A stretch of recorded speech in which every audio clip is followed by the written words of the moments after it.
Я сейчас записала трансляцию в Telegram. Точнее, я ее провела, но сохранить, записать я ее не смогла. Пока еще не разобралась, какую там кнопочку надо нажать, не нашла эту кнопочку. Вот, поэтому я решила еще раз проговорить эту тему кашель у детей здесь в Instagram, чтобы у меня это видео сохранилось. Кашель, кашель. У меня старшие детки болели кашлем. 3 недели болеют, потом неделька более-менее нормально, потом еще 3 недели болеют. И все это вместе с сиропами, ингаляциями было. Сейчас младшие дети. Так, у меня дверь открылась. 5 секунд.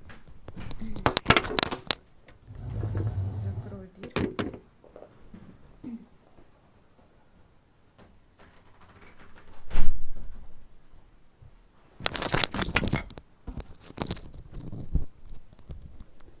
Сейчас младшие дети болеют, кашляют очень редко. И если они все-таки начинают кашлять, то, как правило, это достаточно легкий кашель, который проходит дня за 4, за 5. Что изменилось? В чем разница, да? Потом сейчас, расскажу сейчас. Потом в последнее время очень многие начали мне из знакомых моих писать о том, что дети начинают кашлять много, долго, и что за причина. Причина такая. Надо исходить из функции органа, да? Если даже не знать там новую германскую медицину, то можно исходить из функции органа. Какая функция у бронхов и легких? Дыхательная. Дыхательная функция самая основная из выживательных. Да? То есть нет дыхания, нет жизни. Она как бы важная самая, да, в нашем организме. Вот. Напишите, как меня слышно, кстати, если есть проблемы. Так вот, когда человек испытывает даже легкий, даже неосознанный, подсознательный страх за свою жизнь, это уже может послужить причиной изменений в бронхах и легких, потому что если есть страх за свою жизнь, значит, надо усилить этот орган, значит, нужно нарастить клеточек, чтобы больше воздуха получить. Вот. Соответственно, изменения происходят в органе. И вот давайте поговорим о том, в каких ситуациях возникает вот этот страх за свою жизнь. И мы сейчас будем говорить больше не о страхе ребенка, а о страхе мамы, которая рядом чаще всего находится. Это может быть не мама, это может быть любой другой значимый взрослый, но только тот взрослый, с которым ребенок проводит больше всего времени. То есть это может быть бабушка, папа или там опекун, да, или кто-то, кто является самым значимым взрослым для ребенка.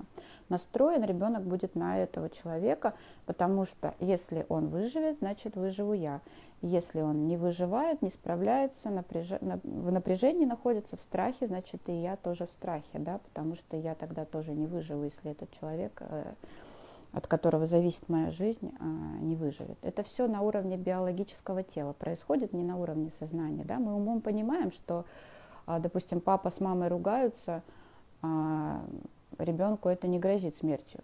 Но если заглянуть в наше биологическое тело, в его программы, они такие же, как у животных. Представьте себе,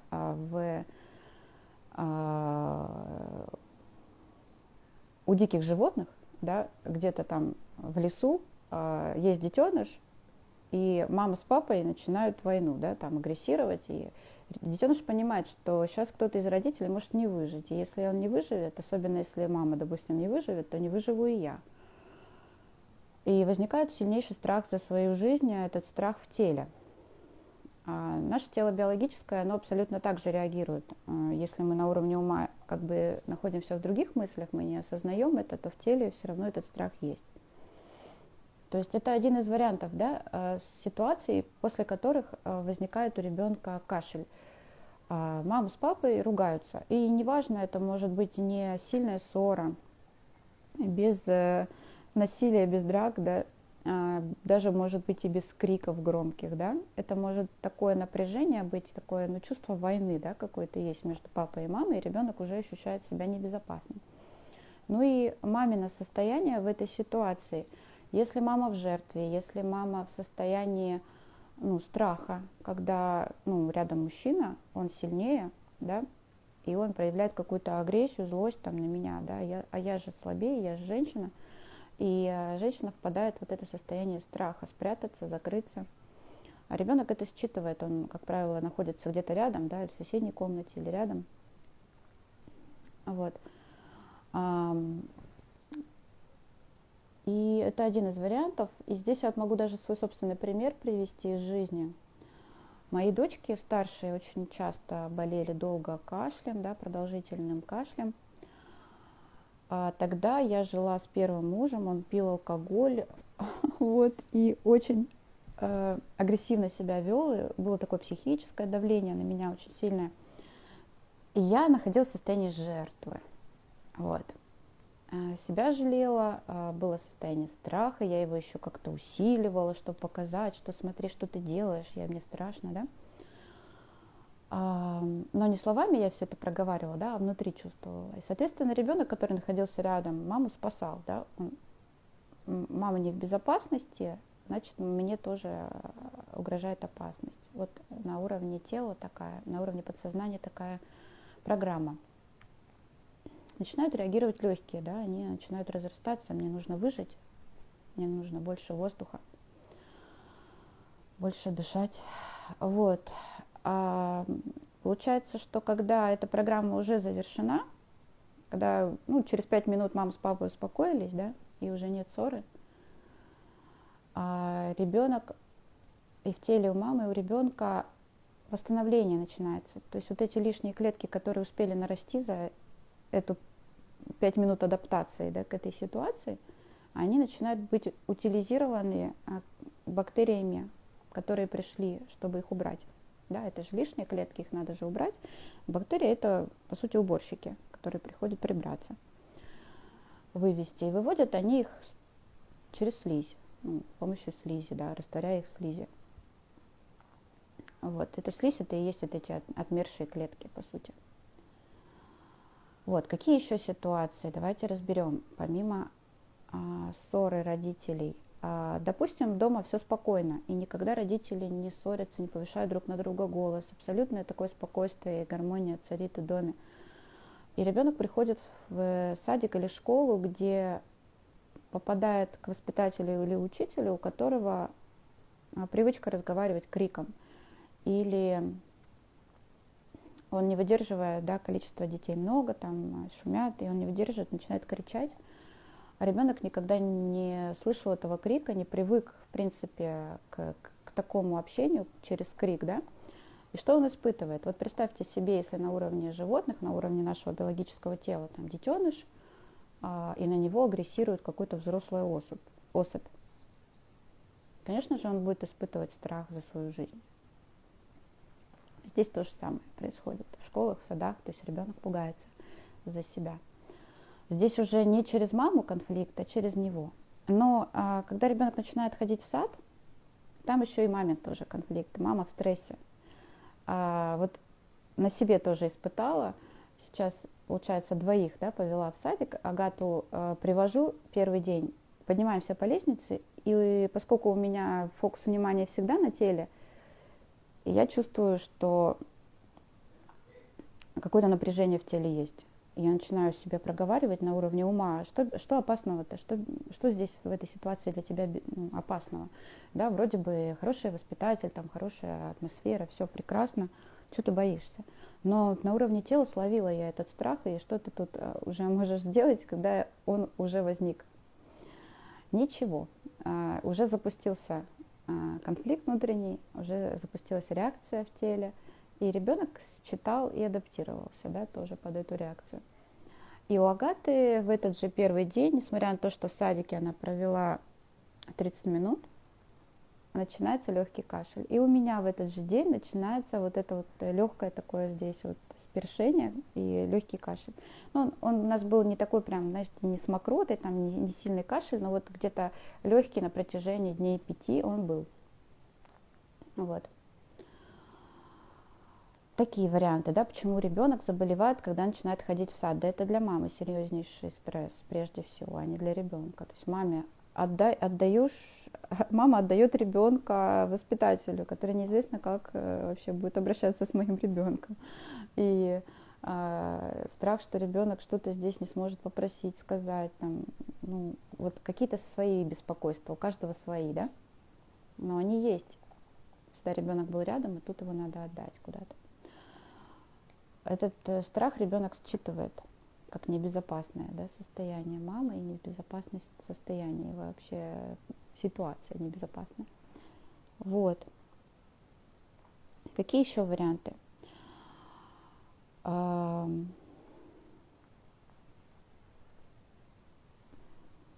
Ну, сейчас, почему сейчас много детей закашляло? Вот с момента, когда началась вот эта мобилизация, да, или в тот момент, когда война началась, много детей закашляло, или почему дети закашляли, когда нам локдаун объявили, да, что все по домам сидим, у нас коронавирус, и вот эта вот вся история начиналась, почему дети начали кашлять.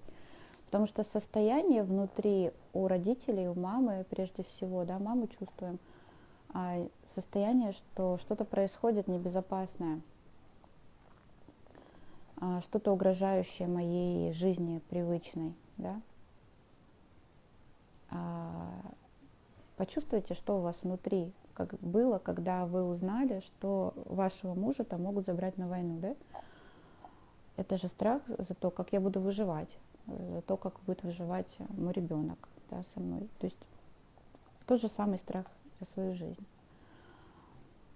Интенсивность болезни зависит от продолжительности нахождения в этом страхе, да. Вот, например, мой брат младший, он был на войне, да.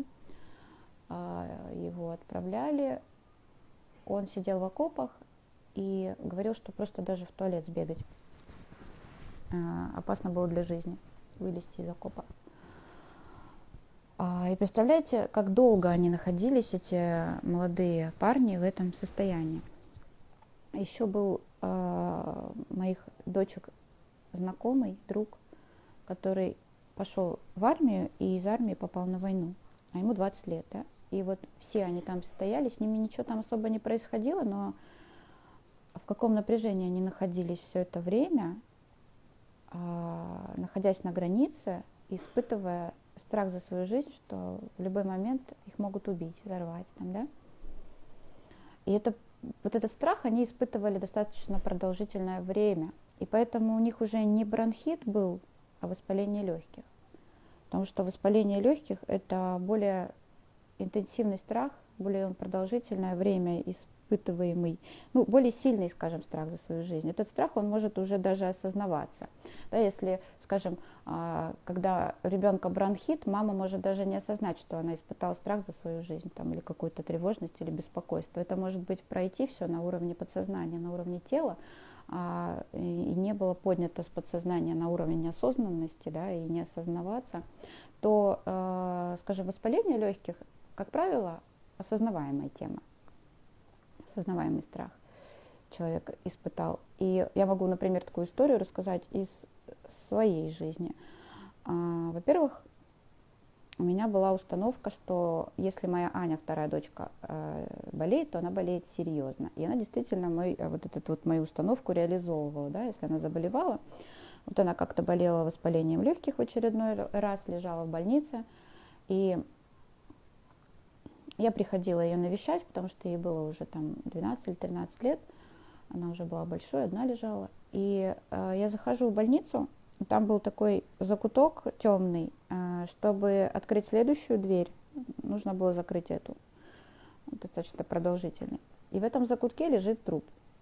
лежит тело, накрытое тканью, там и ноги торчат, да, и я понимаю, что это труп, и мне нужно закрыть дверь, вот это через темное это пройти, открыть эту следующую дверь, да, для меня это был шок.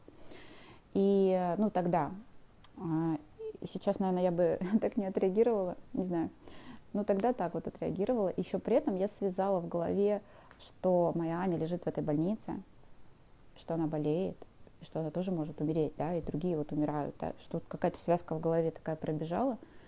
И в этот же день заболевает мой младший, тогда был Ромка, третий ребенок, заболевает воспалением легких. Причем у него до этого даже ни кашля не было, ничего. То есть для меня это настолько был интенсивный страх за своего ребенка, за жизнь своей Ани, да, там, что я испытала вот этот шок, который как сильно интенсивный страх воспринялся моим телом, что считал мой ребенок. Почему ребенок считывает так? Почему не я заболела, а ребенок?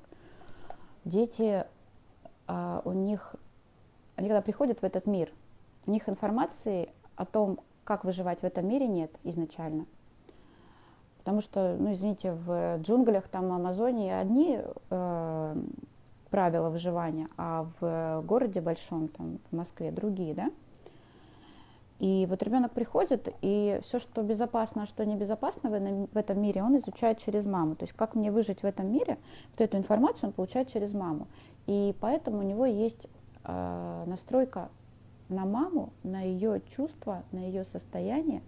Мама напрягается, значит небезопасно. Мама расслаблена, спокойно, значит все безопасно.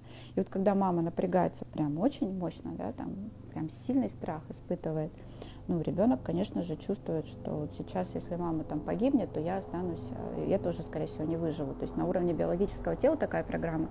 Если мама не выживет, то и я не выживу. Вот. То есть интенсивность и продолжительность страха за свою жизнь влияет на то, какое будет заболевание дыхательных путей. Это будет бронхит, или это будет ну, там, легкий бронхит, или тяжелый бронхит с температурой, или это будет воспаление легких. Вот. Если есть мощнейший страх за свою жизнь, когда человек чуть не умер, например, или ему говорят диагноз какой-нибудь онкологический, говорят, ты скоро умрешь, у человека может быть развиться рак легких. То есть здесь уже интенсивность гораздо сильнее. Вот, давайте вернемся к бронхиту. И вот смотрите, когда ребенок начинает покашливать у вас, какое у вас состояние, почувствуйте, что у вас внутри, что в теле вы ощущаете. Вы ощущаете, как правило, страх за своего ребенка. Ну вот, заболел, все нужно менять, значит, планы, нужно его лечить, нужно лекарства, нужно там что-то чем-то подышать, да. То есть какое-то беспокойство, тревога, страх все равно в теле есть, ну и страх, что вот ребенок заболел. Так программирует нас обычно современная медицина. Она относится к телу как к беспомощному котенку. Да? Это нужно для того было ей, чтобы помогать телу лекарствами, да? Операциями там, и другими, да? Внешними способами. И тем самым медицина идет к тому, что она обесценивает тело как совершенный механизм. Действительно, наше тело, оно совершенный механизм, который может справиться со всем. И со всеми бактериями, вирусами мы эволюционировали миллионы лет. Наше тело эволюционировало и помогало друг другу эволюционировать, да, и всегда мы жили дружно, и всегда мы никогда никто кого не убивал, да. И тут вдруг должны бактерии или там вирусы убить человека. Ну, как бы это обесценивание способностей организма человека. Это очень сложный механизм, совершенный механизм. Если вы заглянете, если вы почувствуете это, у вас будет в этом уверенность. И когда у вас будет в этом уверенность, то реакция на кашель ребенка, она будет совсем другая. То есть вы уже, ну, ребенок кашляет, ну, есть уверенность в том, что его тело с этим справится легко. Есть спокойствие, что легко тело ребенка с кашлем справится. Если это состояние есть, то кашель у ребенка продлится недолго. Если есть страх, что ребенок заболел, боже мой, это уже угроза его жизни, ну, может, неосознанно вы это ощущаете, но в подсознании это есть, то это заболевание может продлиться долго.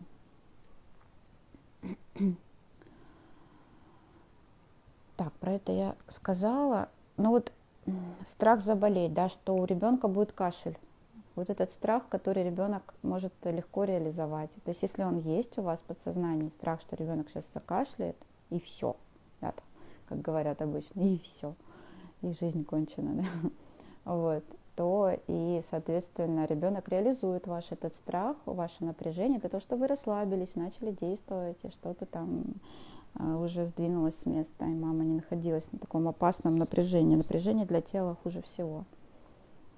Да, это равнозначно быстрой смерти. Расслабление долгой жизни, напряжение быстрая смерть. То есть для тела такая программа, в теле такая программа.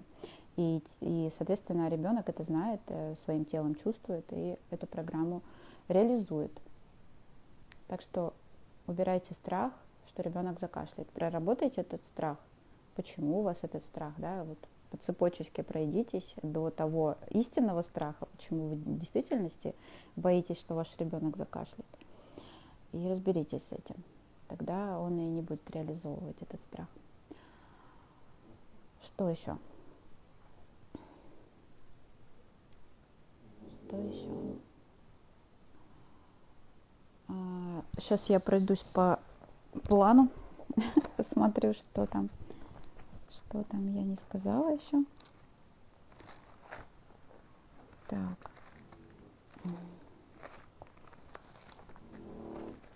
Собака у меня тут храпит на фоне, но я даже не знаю, вы там слышите или нет, я в наушничках. Ну вот можно сказать про аллергический кашель пару слов, да, что та же самая ситуация, по сути, тот же страх за свою жизнь, как и при бронхите, да, такой подсознательный, может быть, неосознанный, но при этом вот в этот момент, когда мама или ребенок испытывал этот страх, рядом сидела кошка, сидела собака, покушал ребенок перед этим апельсин или после этого, или во время, или там шоколад, или окошко было открыто, там пыльца какая-то там чувствовалась, да, телом, запах, то в следующий раз, когда тело будет испытывать тот же запах, оно будет сигнализировать, что было уже так, я уже это чувствовал когда-то, и тогда было небезопасно. Вот. И тогда будет реакция в теле. То же самое с астмой. Но с астмой здесь достаточно все серьезное должно что-то происходить постоянно, либо произойти. То есть ребенок должен испытать сильный страх за свою жизнь, либо мама. То есть это какая-то атака со стороны там кого-то, да, на маму или на ребенка. Чуть ли не физическая, да, атака. То есть какой-то страх не выжить, страх смерти, который был испытан. И при этом, ну, какая-то ситуация, да, такая должна быть. Одна она может быть вообще. А может повторяться периодически. И в этот момент находилось что-то с ярким запахом, вкусом, что тело запомнило. Это как собак дрессируют, да, тоже если... Или там с ними что-то небезопасное с собакой там произошло, там она лапку прищемила, но она в этот момент что-то ела. Она это есть больше не будет. Это у нас так происходит. То есть тело запоминает треки. Вот эти треки напоминают, что было небезопасно. И астма будет происходить тогда, вот эти приступы, когда опять напоминание есть той небезопасной ситуации. Это не обязательно опять страх человек испытал, да? А может просто запах рядом был такой же, как в тот момент, в первый. Вот. Нельзя, конечно, сказать, что вот одна определенная ситуация приводит к определенным последствиям. Нет. Все очень индивидуально. Я несколько только ситуаций разобрала. Все, что вас может напугать, это абсолютно разные вещи. У каждого свои.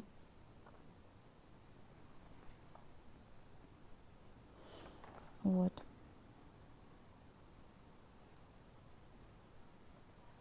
Ну, в принципе, все сказала.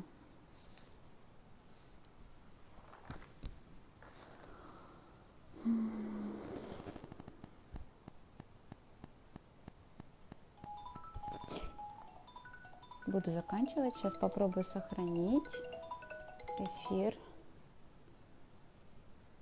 Благодарю вас за просмотр. Всем не болеть. Наблюдайте просто свое состояние внутри. И понимаете, что от этого состояния вашего внутреннего безопасности или небезопасности, напряжения или расслабленности зависит здоровье детей.